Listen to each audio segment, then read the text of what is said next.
What up? What up? This is the way Prince Sports. So LeBron James puts pressure on Steph Curry. Now Steph Curry has to perform in Game 4 or in a basically a do or die situation because they don't want to go 3 games to 1. We all know the ratio of the odds of coming back from being down 3 games to 1. It is not a favorable odds, okay? And most teams that are down 3 games to 1 don't make that comeback. It is what it is.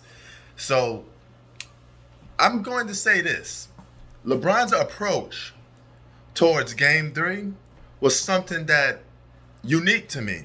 It's a little bit different. He went the Jason Kidd route. He didn't shoot the ball much in the first quarter or the first half at all. And he was looking to get his teammates more involved.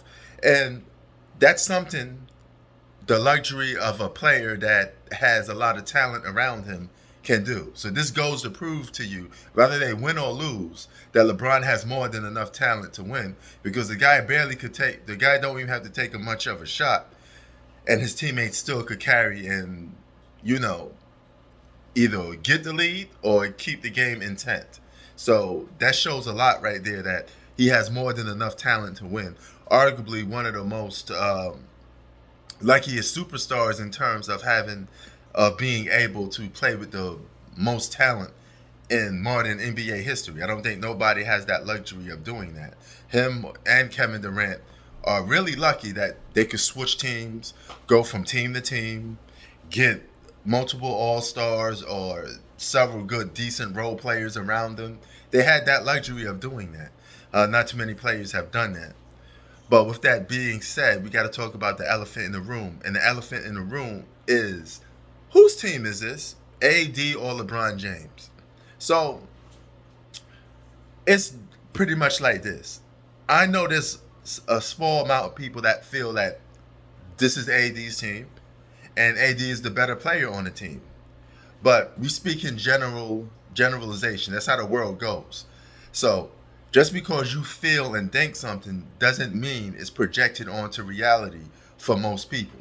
And since you live in a world where, with these people, okay, you have to come to grips that your opinion doesn't always translate to what the generalization is. And the generalization is that LeBron James is a star of the team. He's a superstar of the team. He's the face of the team, right? So, with that being said, he's always going to be looked different and judged differently compared to a guy like AD, if that makes sense. Like, for example, I think Nas is the greatest rapper of all time, but I have to come to grips that most people think it's Tupac. Hell, I went to the Philippines. People were listening to Tupac in the Philippines. That goes to show you how much his reach goes. Okay? Nas don't get that luxury. Nas is not generalization like Tupac is. Okay? Just because I think one guy is better doesn't mean the whole world agrees with me for the most part.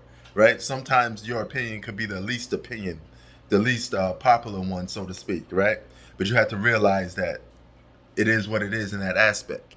So, saying AD is the best player on the Lakers, even saying that he's the key to the Lakers, which is probably true, but at the same time, it's just not the reality of the situation that is his team, okay?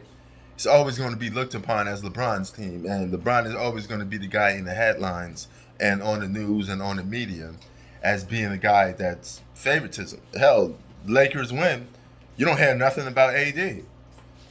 And last night's win was a perfect example. All I heard was LeBron this, LeBron that. LeBron about to take Steph Curry out. That's what I heard. All right?